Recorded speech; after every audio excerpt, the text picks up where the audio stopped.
How to detach from outcome. Detach to attract.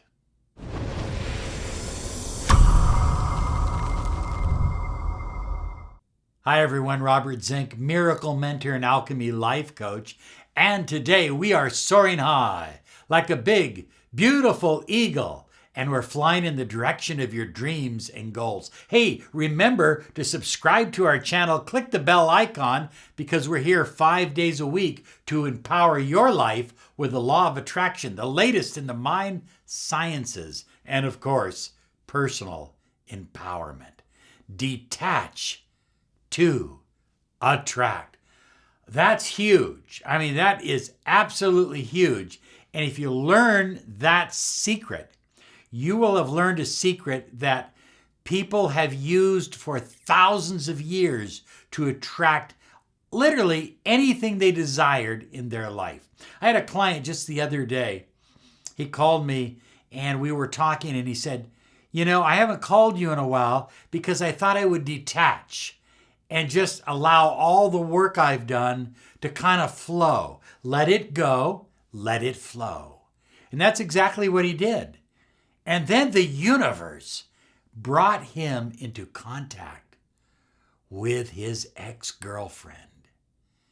They were in the same store. As a matter of fact, they were in the same checkout line. And they began chatting and talking with each other. And then they went out to his truck. And he gave her a ring that he made many, many months ago, maybe over a year ago. And he says, I don't feel the need to rush back into it. I know it's going to happen. I could see it in her eyes that she loves me. And so we are taking it nice and slow. And I don't have this insecurity anymore. I don't have that anymore, Robert. I just feel calm. I feel confident. I feel relaxed. I can breathe again. I have learned to detach in order to attract. I think that's a great story, and it's absolutely an example of how important detachment is. The power of detachment, I call it a power. It's literally a power. The power of detachment allows you to co-create with the universe. You see, when you detach from being needy, when you detach from being hungry, when you detach from wanting and from pain and from doubt and from fear, when you detach and just take that deep breath and let it go. When you detach, all of a sudden, your intention can be seen by the universe. You see, your intention is being clouded by all of your fears and doubts and worries and apprehension. I have so many people that tell me, you may be one of them. Listen to me. This could be you. That tell me, well, Robert, if I don't text him every day, he might forget about me. If I don't write her every day, she might forget about me. Don't you understand? I have to text every day. And I go, no, you don't. Why? What are you gaining? Are you gaining ground? No, I'm fearful of losing ground. And that's the problem. And that is the problem. Many of you are fearful of losing ground, so you grab on as tight as you can, whether it's a business deal or whether it's a relationship. I had a partner one time and he told me, he said, Robert, he said, relax a little bit. Relax. You're trying too hard. You're struggling. You see, but when you detach from the outcome, everything becomes clear to the universe. Your intention, your deepest desires, your goals. And I'm not saying you don't do work to manifest those. Of course you do. But once you've done the work, you let it go and you let it flow. High flyers, what I'm really talking about is moving from the space of needing, the space of wanting and waiting and moving to a whole new space, shifting yourself to a new vibration, the vibration of allowing.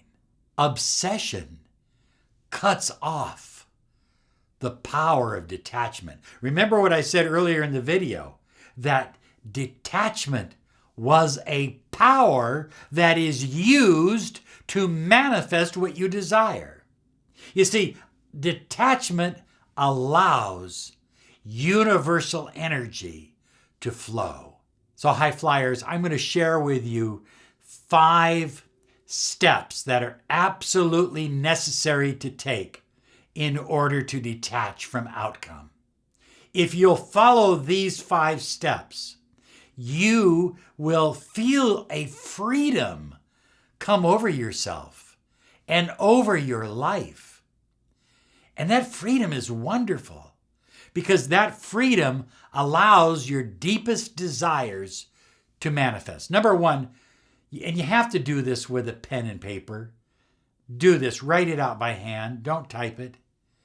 Write down your fears about giving up attachment.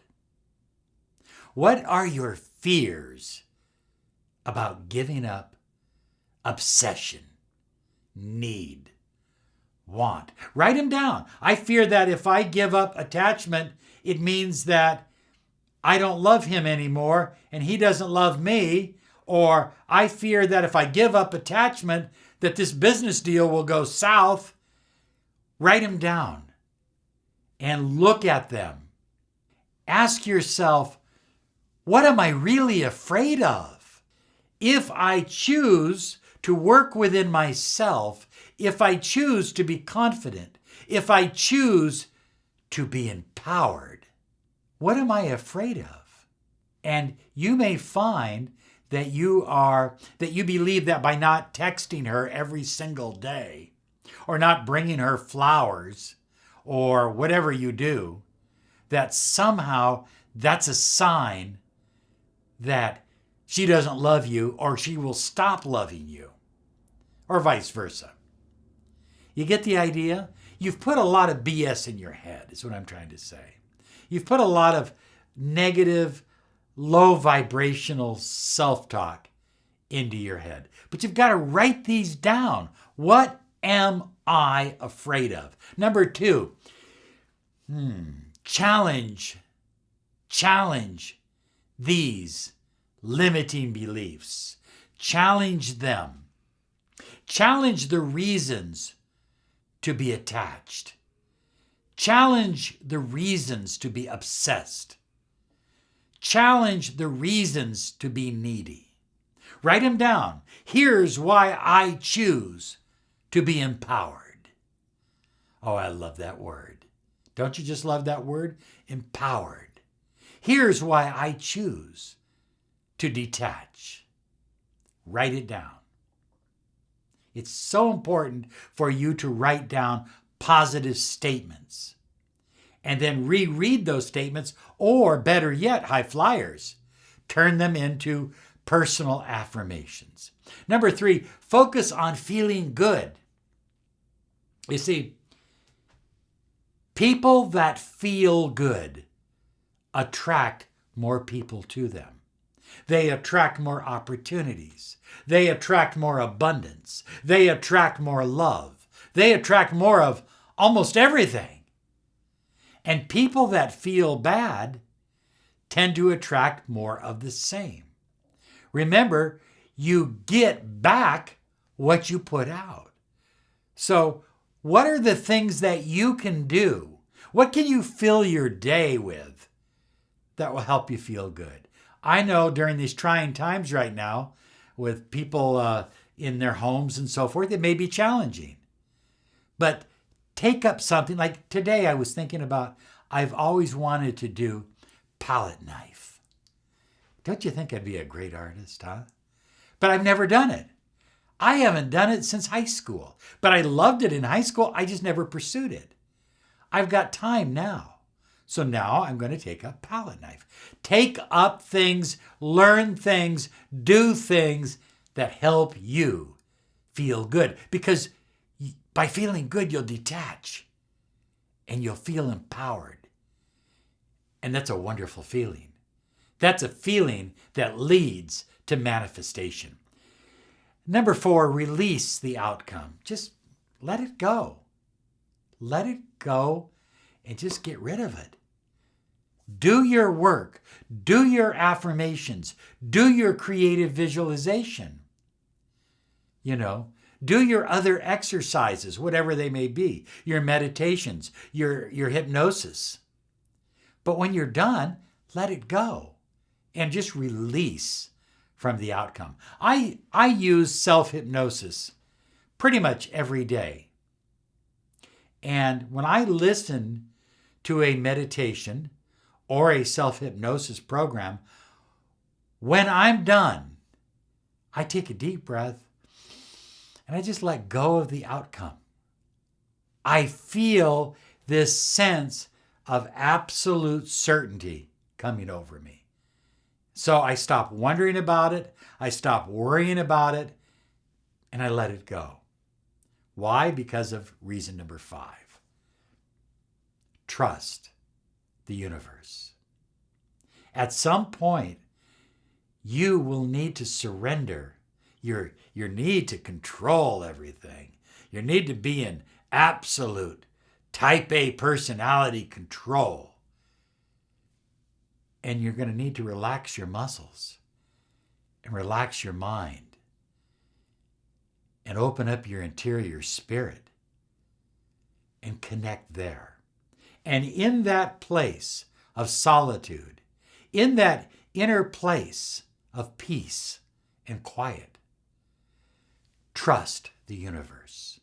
Trust in God. I have never known the universe to let anyone down. We don't always get exactly what we visualized, but here's the good news. Sometimes we get something better. High flyers, I'm serious. If you follow these 5 steps, you will advance your manifestation power beyond your wildest dreams. This really works. Have a great day because you deserve it. And here are some other videos for you.